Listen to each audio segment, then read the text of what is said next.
Hi everyone, good morning, good afternoon. Welcome to our webinar. So we're gonna get started soon. So for today's webinar, will be on human firewall and how security training can protect your business. So first of all, my name is Kian. I'm your host for today. So a brief introduction on myself. So I'm the knowledge manager for Turnkey Consulting based in KL. So in Turnkey, I've been in charge of our internal cybersecurity, including cybersecurity trainings within the organization. So in Turnkey, security is always our top priority. So for the past few years, we have been using KnowBe4 platform to help us to achieve that. So I have been a user and also the internal admin for KnowBe4 platform. Besides, Turnkey is also the authorized partner for KnowBe4. So for today's webinar, we are very glad to have Jacqueline Jane from KnowBe4 as our guest speaker. So JJ is the security awareness advocate from KnowBe4 for APAC regions. So she has over 20 years experience as a conduit between people and technology in the IT security space. So she has been actively involved in APAC and international webinar and events or anything on cybersecurity. So it's such an honor to have JJ. Welcome, JJ. So before we get started, yeah, welcome. So before we get started, so what will we cover in today's webinar? So you might be heard of a firewall. What about a human firewall? So in this month, July, is actually the month of ransomware awareness. So we'd like to take this opportunity to share with you on human firewall and why it is so important to protect your business. So if you are either an IT security officer or you are the business owner, this is really important for you. So we're going to share with you on what effective and engaging cybersecurity awareness training looks like and how you're going to implement it into your organization. So before I pass it to JJ, just want to let you guys know that. So below your screen, there's a Q&A button. So at any point of the webinar, if you have any question, feel free to type your question in the Q&A box, and we'll have a Q&A session towards the end of the webinar. So without further ado, let me pass this to JJ. Over to you, JJ, and I'll stop sharing my screen.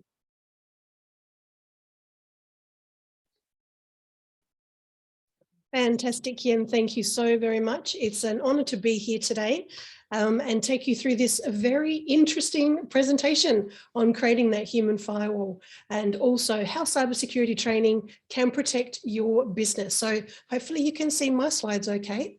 And now we will move on. A little bit about KnowBe4. We are the world's largest integrated security awareness training and simulated phishing platform. Our head office is in Tampa Bay, Florida, and we have offices all around the world, including Singapore, Melbourne, Japan, you name it, we're there. We help tens of thousands of organizations manage the ongoing problem of social engineering. It's not going anywhere. In fact, it seems to be increasing. And we are the winner of numerous industry awards. And excuse me, I have a little frog in my throat today. It's not COVID, but if I do clear it, I apologize in advance. Today, we're going to be talking about how strong human firewalls can significantly reduce your cyber attack vector, also what effective and engaging security awareness training actually looks like, and techniques to ensure you get executive buy-in. That's one of the key things that you need to know. And also how to go about launching the program itself and, of course, getting that effective follow-up, because you don't just do training once anymore. There's quite a few things we need to do. But firstly, let's have a look at what is a firewall. And forgive me, I am sure everybody on this call today knows exactly what a firewall is. However, there's a few little interesting things that I would like to take you through, and there's reasons for it. So please bear with me. A firewall protects a network from unauthorized access, preventing hackers, malware, or other malicious attacks from entering your network and ultimately your systems and computers. Now, a firewall will monitor the incoming and outgoing traffic on your network and decide whether to allow it or block it. And this is based on how you've configured the firewall and what rules you've actually put in place. Now, at this point, because I do talk with my hands a lot, I'm just going to stop my video so you can focus on the slides. I am here. This is live. I'm not going anywhere. I'll be back on screen soon. So why do you need a normal firewall? It's to mitigate the cybersecurity breaches company-wide, monitor and control internet usage, use network monitoring to prevent an attack or a breach, and protect your company emails and, of course, your reputation, which is very important, and creating that virtual private network. Now, these are the things that we all know in the world of technology, in IT. This is why you have firewalls. But what about a human firewall? What is it? Well, it is a person or group of people who understand their role and responsibility when it comes to cybersecurity. They have knowledge, skills, and awareness of the cybersecurity threat landscape, and they've created new behaviours related to making better security decisions. So over time, they know if an email comes through, if an SMS message comes through, something looks a bit suspicious, they've got a heightened awareness. And we now know that the human firewall is so very important, how it mixes in with cybersecurity these days. Let's have a look at some recent statistics here. This is about human behaviour, and the information is below where they've come from. And importantly, you'll get this slide deck as well. So reach out to Kian at the end if you say, yes, I want this slide deck, because there's some good info here. So in the Netrix 2020 cyber threat reports, they reported that 58% of respondents said that employees ignore policies and guidelines surrounding cybersecurity. Take a moment and think about your own environment. Do your people actually like reading policies? No, they don't. Why? Because they're humans. And a little bit of a hint here, if you can make them a little bit more engaging, maybe a front page, newspaper type cartoon. I know it might sound really strange, but trust me when I say, if you can make policies a little bit more engaging, people will love them a little bit more. A Google Harris poll study found that 59% of users use their birthday in their password. Plenty of others use easily discoverable information, such as the name of their spouse, their children, their pet, their favourite sports team. And I'm sure, even though we're all in the world of cyber, there's a chance that someone here is maybe using one of those in their passwords. And Microsoft found that 44 million of their users were reusing passwords across accounts. These things alone really are a concern, and these have not changed over the last 10 years. If you look at the most popular passwords used globally, either in the first, second, or third position is password 1, 2, 3, 4, 5, 6, 7. It's terrible. You would think by now our people would know not to do it. However, it still happens. And the majority can be anywhere between 85 and 90%, depending on the report you read, but the majority of successful breaches are the result of human error.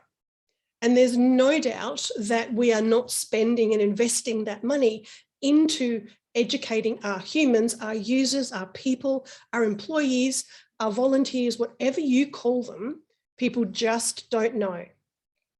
Before we go in to have a look at some different elements of human error, I would just like to make sure you all understand the wonderful family, which I call the Ishing family, I-S-H-I-N-G.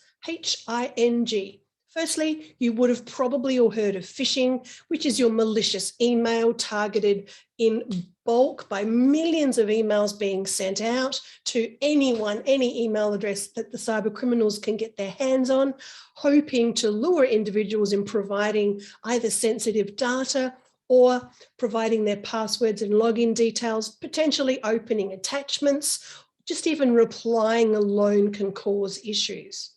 And then we have spear phishing, which is a little bit more specific, because here we're talking about usually an individual or an organization that is being targeted by the cyber criminal.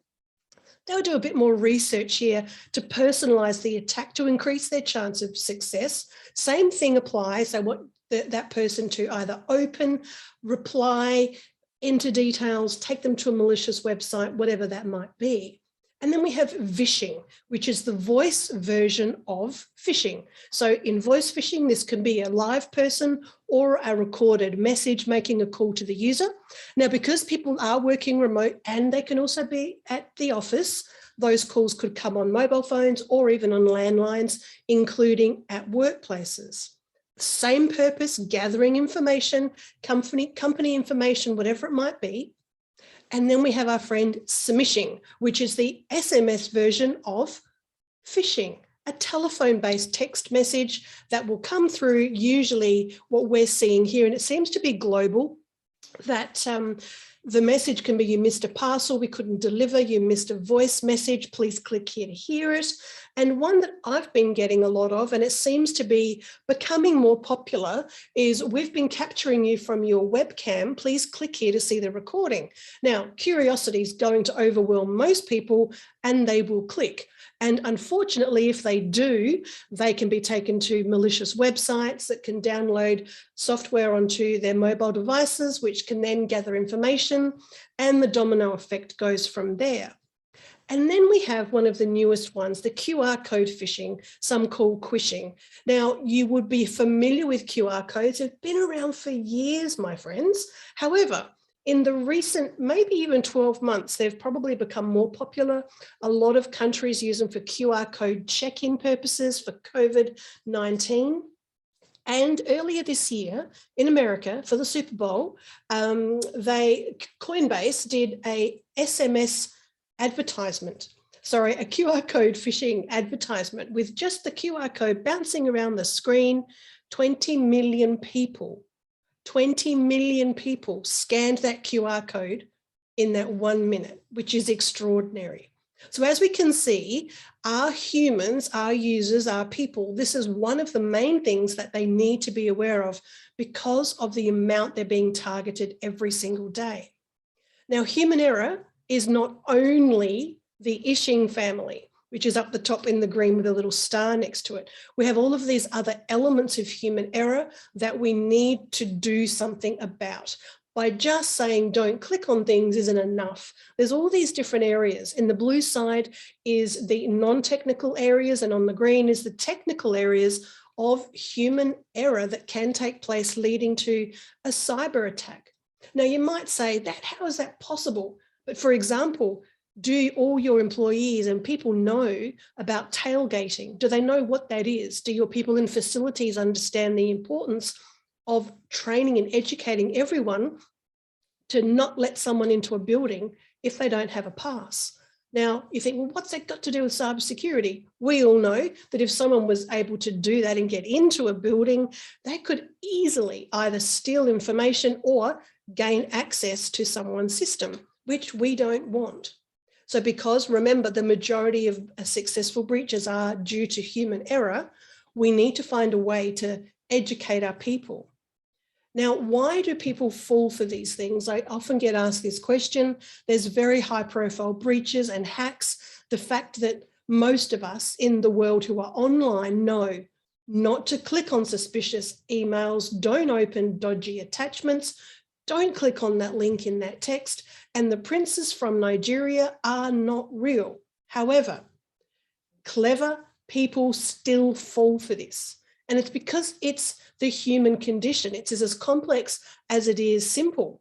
It's because we're human and we respond to these things like greed, urgency, curiosity, fear, self-interest, and even helpfulness.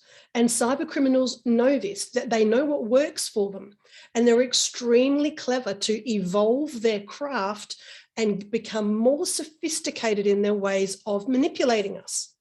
So, because their MO, their modus operandi, is to get someone to click, open, launch, reply, help someone plug in that USB without thinking. Now, we're so distracted these days. If you think about yourself and what you do on a day-to-day basis, this is what happens on the internet in 1 minute.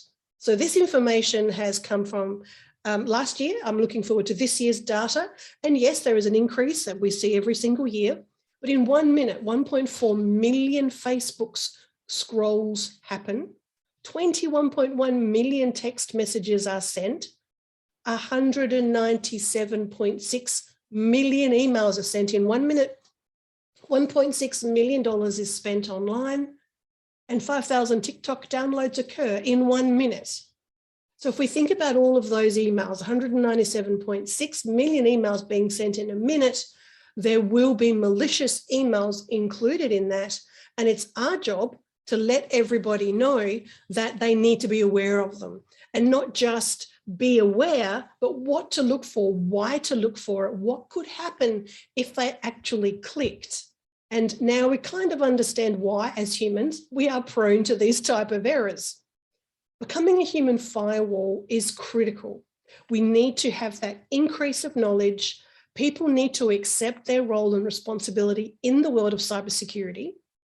They need to increase their skills and awareness, and this is ongoing. We can't just do it once anymore. It is literally an ongoing process. And we need to work towards making better decisions when it comes to security. So what is the power of the human firewall? Well, in summary, here's what it looks like when we have all the firewalls in place and working. So first, all the good and malicious data will make its way into your organization. And then the hardware firewalls and software firewalls kick in, do their job of blocking as much malicious data that they can. Remember, you cannot stop it all, no matter how good you are. It's just not possible. The good data will continue its journey to the computers, etc. And less malicious data will come through thanks to the previous step, because we are doing really well at a lot of it. Now, without the human firewall, the people, they'll receive this data in their inboxes, unaware of the red flags to be looking out for. With a human firewall, the malicious data is weakened. And even when we think about the knowledge that people are getting, the awareness they're getting from some training, and their understanding of their level of responsibility, they will begin to make better security decisions. And you want them to be able to report things and say, this doesn't look right, I think I need to report it. So now we're going to have a look at what effective and engaging security awareness training actually looks like. So you don't just train the people once. I've said it a few times, and I think you might have the message now. What the Know Before platform offers is an opportunity to firstly train your people, and then provide simulated phishing exercises and social engineering exercises to test their knowledge. Analogy I use right here is you don't get the keys to the car and off you go driving. You need to understand it, do some reading, understand the rules, and then you need to learn. It takes time. You need to give people an opportunity to practice their driving. They don't just go and drive. And it's very similar with anything we learn. If you think about any skill you have, you are not the best at it just doing it once. You need to practice, and it does take time.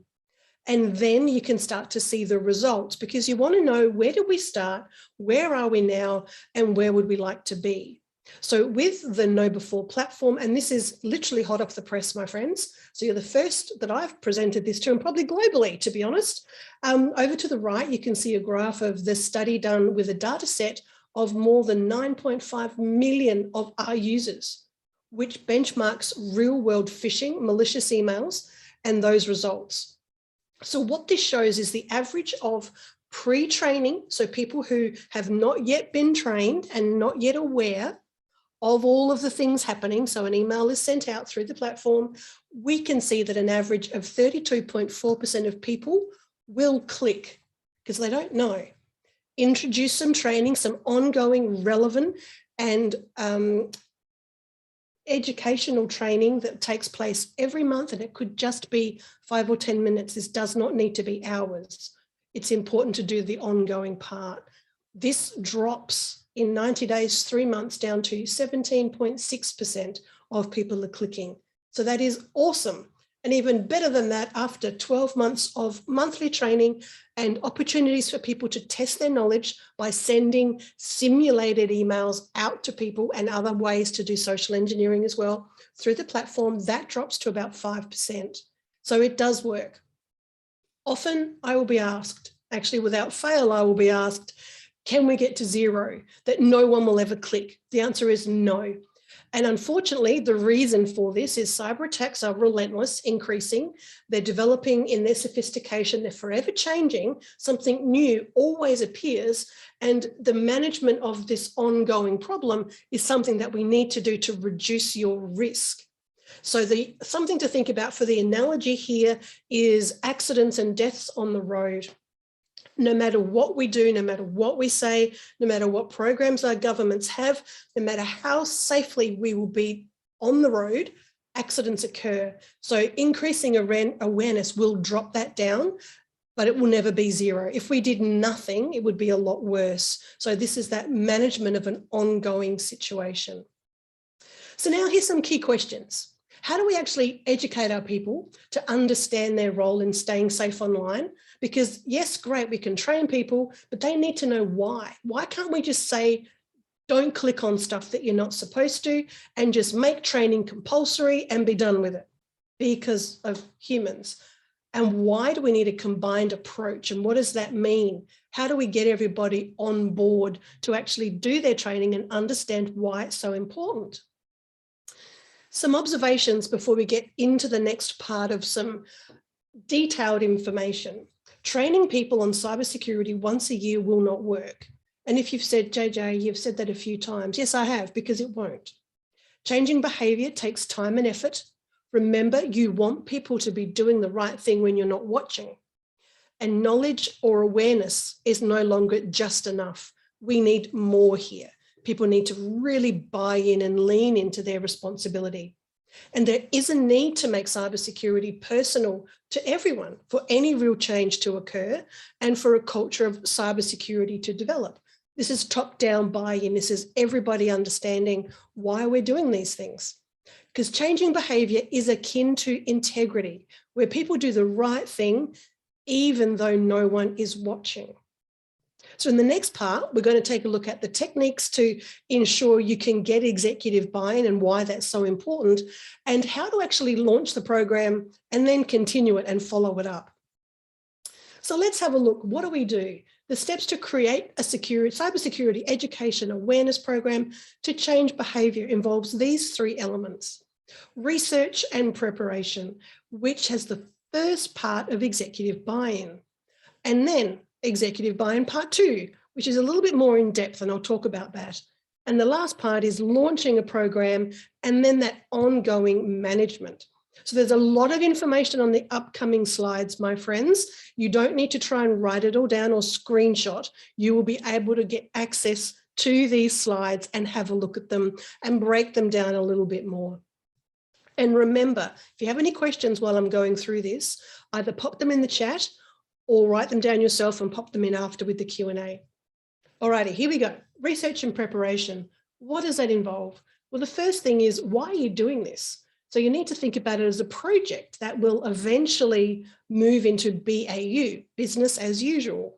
So this is something to be prepared and researched, and that preparation needs to take place.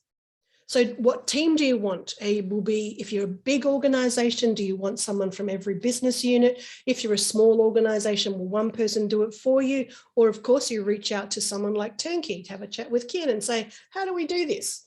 Because there's an intent behind it. Why are you doing it? Do you want people to change behavior, or do you want to decrease the amount of risk in your organization when it comes to potential clicking on malicious emails?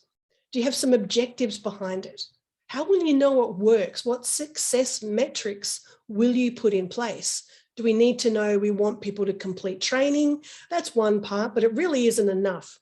You need to look a little bit further and say, we want to change the behavior. We want to see the knowledge increasing. We want to see people clicking decreasing. We want to see reporting of malicious things increasing.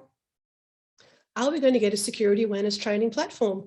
The answer should always be yes, because who's got time to create thousands of hours of training, videos, newsletters, posters, and keep up with what's happening in the threat landscape space, as well as the ridiculous amount of templates we have now. I think it's over 12,000 different templates that we can use to send out those simulated emails to people. And so it can become very specific and very targeted, which is extraordinary. What key messages would your organization like to surround a security awareness program with? Is it something that you'll incorporate into your vision, mission and objectives, your strategic plan of your organization? How will it actually align with everything that you do? When one of your users does come across something, What will reporting look like? How will they actually report? And then how will you bring that together to report that up the chain to the execs, for example? What resources would you need? What budgets? What does it look like for the employees? What will they need to know what's coming? They'll get a bit of training each month, and they will be getting some form of simulated phishing emails coming. Why are we doing those? How to act when you do receive one of those? What's best practice in the marketplace? How do we go about developing a timeline? When are we going to launch this? Who needs to be involved? How do we engage everyone and say, here's what we're doing? And how do we communicate that? So who can we talk to in the business to say, can you help us? And this program that we want to do, what does that look like and what do we actually expect? So it's not something, and at the moment, if you're thinking, oh my goodness, there's a lot, yes, that's okay. This is why Turnkey is here. And this is something for you to realize that it's not just a matter of train the people and we're done. There's other things to consider.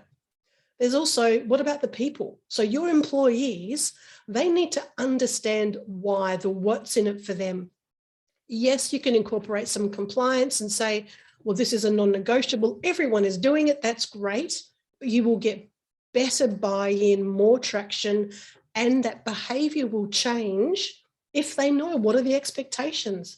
What role do I play and what responsibilities do I have? Do I need to be, as an organization, identifying some risk groups within your world?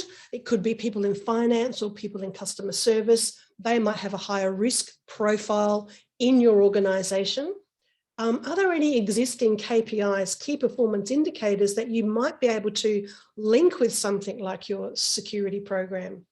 When your people start, will you be training them on cybersecurity and letting them know about the program? Would you be maybe looking at some cybersecurity safety officers, like first aid officers or work health safety officers, people who have a little bit more buy-in, a little bit more work to do in the space? What's in it for them? Remember, this is not just about work. Cybersecurity is everywhere. Being secure online is at home, it's at work, it's in the car. We carry these mobiles with us, these devices, we're on them more than ever. Remember what happens in 1 minute on the internet. So making it important to your people is key, and it's not too challenging to do. And some organizations will have rewards and gamification in their program. Not all, it's very specific to your company, your organization, and what you would like to achieve. Now, here we look at some executive buy-in part 1. So this is in the research and preparation area. This is where it's really important to think about, okay, let's say a pretend organization that has sales and that has a human resource and finance. Look at those 3 universes and say, well, what does it look like? What information is important to them? What would it mean if that was stolen or breached? Do their people understand how to protect it and why they need to protect it? And then you ask the question, what's the biggest challenge that they have when it comes to cybersecurity? So this is part of the executive buy-in process that needs to take place. And it's not for you necessarily to have the answers. This is a conversation. Some might call it stakeholder management 101 or communication skills. These are the questions you sit down and ask and gather this information. And I'll tell you why you need to gather this type of information, because in executive buy-in part 2, you need to bring all of the stuff we just looked at, those last few slides, together in that project plan and say, okay, executive team or the board of directors or the management team or the C-suite, the decision makers, whatever you call them in your organization, you need to get their agreement and sign off for this. Because if you're going to invest in a security awareness training platform, if you're going to invest into educating your people and reduce your risk, you need everybody on the same page. So this is where you say, this is a security awareness training platform we want to use. This is the look and feel that we want for the program. This is how we're going to communicate it. We'll be sending out a benchmark phishing email for these reasons, and this is why. We will need to find out what knowledge our people currently have in cybersecurity. We need to know and benchmark our culture when it comes to security at the moment in the organization. We're going to be doing training, and that requires time from our people. And whilst it's a compulsory thing, we don't want to necessarily rely on saying it's compulsory, so you have to do it. We want people to understand why they need to. There will be simulated phishing emails coming out each month. There will be reporting, and here's what that looks like, or please tell us what you would like. You hopefully found this out in the previous step. Here's the expectation of the program. Here's the budget we need. Here's some KPIs, the key performance indicators we'd like to put into the organization. And then who's responsible when we launch this? So this is executive buy-in part 2. If you get this right, folks, this is the key to your success, because it's not just someone in IT doing it. It's the whole organization understanding their role. And yes, IT are the subject matter experts, as they should be. However, as you can see, there's a lot involved here. Now, the good part is you've got some assistance with Turnkey, so don't freak out too much. Some organizations, if they're big enough, might do this themselves, but it takes a lot of effort. When you're ready for launch, now this is an interesting one because people think, excellent, well, we've got the executive sign off and we're going to launch the program. Well, you've probably got about a month before you actually launch it, because what you need to do here is start to communicate out to the people. But before you do that, you need to send out that simulated phishing email, that first one that goes out, and maybe start to get a little bit of information from your people. Because just like a rocket launch, there's a countdown that takes place, there's checks and balances, all the things happen before we actually count down to takeoff. So this is saying, putting it together for the users to say, here's what it's going to look like. Here's a calendar of upcoming events. Provide enough information to ensure people know what, why, how, and when. And maybe a link to a knowledge assessment, which you'll be able to find out what their thoughts are when it comes to cybersecurity right now. Do they know what a phishing thing is? What is smishing?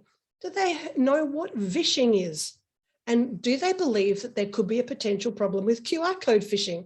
These are some types of questions that, yes, is part of the platform, so you don't have to think about them yourself, and find out where their attitudes are and their behaviors towards security with a culture assessment as well. Once you've got this information, then you can start to prepare to actually launch. And when you do that, back to the rocket launch scenario, this is after takeoff. Now, you don't just take off and you're done. You have to manage that rocket for quite a bit. A lot of things occur and you're doing something all the time. The same with the cybersecurity education and awareness program. You're sending out communications, and this is normally a monthly consideration. So you're sending out some form of communication, a link to training, or another form depending on what you're using. You're sending out those simulated phishing emails and other social engineering elements for people to actually practice what they've been taught. You've got the analysis of the results of the reporting, and then you can report to stakeholders. Organising maybe some in-person or virtual events you might want to do depending on your organisation, keeping up the hype for the program, the importance of the program. Those cyber safety officers, like those first aid officers, might do a little bit more things, and maybe some gamification. So as you can see, this is what it should look like every month after you've launched. And then some other considerations for a successful program. Never punish human error. It's a learning opportunity, because I can tell you now, my friends, I'm going to bring my video back on, people will click. It's guaranteed. Why? Because we're human. So even if they click on a simulated phishing email link, that's okay, because what you can do with our platform is it's a learning experience. You can, if they've clicked, oops, you've clicked, you shouldn't have clicked. Here's the email we just sent you. Here's all the red flags. In future reference, please be aware of these things. So it's about education, not punishment. And develop maybe a newsletter, cybersecurity newsletter, or, and my cat's come to visit because of course when I put my camera on, here she is, I'll pop her down. You can demonstrate some live hacks maybe, so people can have those aha moments of, oh my goodness, I didn't realize there was all these things to consider. Provide full transparency on maybe any near misses that have occurred, or the amount of emails you actually stop coming in that are nasty. People are shocked to realize how many come into every organization every day. And look at the data you hold and communicate its value to your people. Then they think, wow, there's so much information at my place of work that I need to protect, including my own personal information that's held with HR. So it becomes a little bit more important when I'm protecting my things as well. And have a look at providing those useful resources to employees that they can share, of which we have a lot on our platform. So my friends, that is it. There's a lot. Take a breath. I'm going to have a little sip of a drink. I'm going to stop sharing and I'm going to hand it back to Kian and see if we've got any questions from you lovely people. I hope we do. If not, then, as you could probably gather, I could talk for a very long time. Kian, do we have any questions? Thank you so much, JJ. Yes, we have questions. Looks like everyone will be at risk, and we should start building, all organizations should start building their human firewall. So now look at what question we have. Okay, so the first question we have is, what is the actual impact to the organization as a result of employees falling victims to the attack? What does it mean? What does the reduction in clicking action means to the organization? Really good question. The impact to an organization, if someone clicks, can be devastating. So if you think at the moment, if there was an opportunity for that average of 32-ish% of your organization that could click, then you've got a very big risk. So your risk is 32%. Let's use those numbers. You're reducing your risk as you've educated people to become more aware. So, and that's the key here, reducing the risk to your organization of a potential cyber attack through, even if we're looking at just emails, you want to bring that down from that 32% down to that 5%. Now, you might never have someone who clicks on a legitimate email that comes through. I would certainly like to see that risk reduced with more awareness that does take place. It's never going to be zero, unfortunately. And if people are heightened and aware, then it just means you have that opportunity to stop things and people report more as they come across them in their inbox. So really good question. Great, thank you. On the screen, you can also see my contact. So if any question after the webinar, you can always feel free to email me. If you want to know before, feel free to email us. Okay, so we have the second question, which is, how can I motivate my users to take their security awareness training on time? This is a question that I'm really interested to know also because I'm the admin for Turnkey internally, and we always would like to know how to motivate our user to complete that training on time. Yeah. Absolutely, great question. And I hear that a lot. It comes back down for people understanding why it's important to do it in the first place. So if you just tell someone, do your training, I think, why? Most of us, if we're told to do something, our first response is why? Why do you want me to do that? So if I know how important it is for the organization, for my customers that I work with in my organization, if we don't do it, then there's a potential for someone to click on a malicious email, and then we're going to have a really big problem where we could lose our organization, I could lose my job, and you can paint the worst picture possible to mankind. We go back those steps to say, how do you motivate people to do it? Explain why they need to, and the cyber threat landscape. Information I've shared today, you now have a better understanding of why we do what we do as humans. It's that process, just by including people in the conversation for them to know, oh, training's in, I need to do it. I can also apply this at home in my personal life, keep my kids safe, keep my family and friends safe. So it's that type of information as well that can help with that. Great. All right, we have next one is, this is an interesting question. Cybersecurity used to be the responsibility of IT, but why is it now everyone's responsibility? Yeah, I feel for IT because often people will say that's IT's job, not mine. I think we've shifted a lot away from that because of the nature of the mobility we now have with our equipment. And, you know, we have our mobile phones, I've got iPads, I've got laptops, I've got tablets, I've all these things that I have. Whose responsibility is it to actually do the right thing with them? It's mine because they're my devices. But there's now that blurring of the lines with those personal devices and work. We cross over a lot. We're doing social media during the day. So we now need to understand that whilst IT are the subject matter experts, they are the ones that know all this stuff. As an organization as a whole, we all have that responsibility to understand how to stay safe and make better decisions when it comes to security. And I'll bring in my driving analogy again. It's my responsibility to drive safely, but it's everyone else's responsibility to drive safely too. And then there's the roads and the police and the lights and the pedestrians. Everyone has a role to play. And it is very similar with cybersecurity because we're all using it. Good question. All right, then we have the next one. How can I measure the benefits of a successful security awareness program? Yeah, that's a good one. Training completion seems to be the most popular. It's not actually the best way to have a look if people are doing the right things. This is about saying, what do we want to see? Do we want people to be reporting more? Do we want people to be having more conversations about security?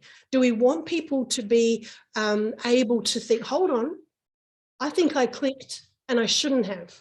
If you can get to a point where people click and they know they shouldn't have, to be able to let someone in cyber IT, whatever your situation is, to say, Kien, I clicked, I shouldn't have clicked. That is the best outcome because he can right away do whatever he needs to do, get the people in, shut all the access down and stop a potential huge catastrophe from happening. That's a culture of knowing that if I do the wrong thing, I can let someone know because we are human. We can get caught up in so many things. So when it comes to how do I know if a program's successful, think about what do you want to see? Yes, training completions. Yes, we want people to report on suspicious emails. We want to see the clicking from our simulated phishing program drop over time as people's awareness increases. We might also want to make sure that people are doing a couple of things like locking their screens. You want to see more people lock their screens when they leave, whatever it might be. Those type of things are written down and you can actually measure them.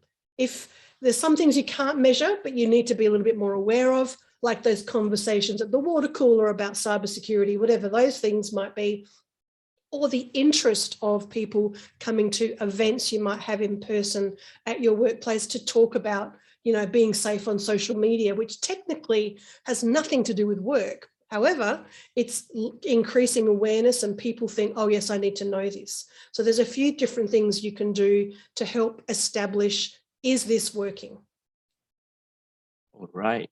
Yeah, I think just one last question, actually for myself. So it's just actually how long does it take to implement the whole program and we can go out and say that now we have a strong human firewall for an organization? Great question.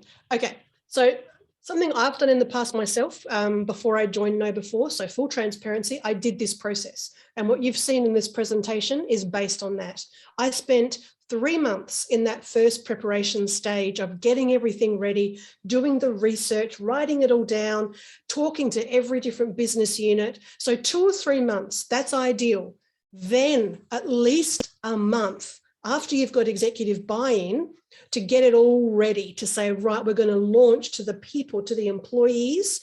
And then once you've done that, you'd have those milestones. So I looked at it as 3 months, then 3 months, then 3 months, and eventually you'll be able to know if you've identified what you're looking for and why you're doing this.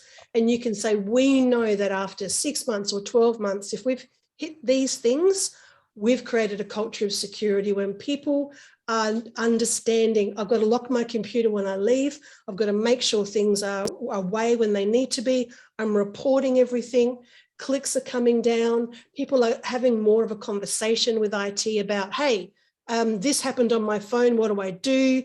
Those are the things that you think, well, there you go. We know where we started and now here's where we are and we need to manage that. You get new people starting all the time. So you need to make sure you're educating and training, bringing the awareness, giving them an opportunity to apply their knowledge, and then you create that. So from my point of view, once the launch happened, after 6 months, I knew that it had worked because I had people coming to me and saying, JJ, I got this phone call from the tax department, the Australian tax office here. I know it's a scam. What do I do?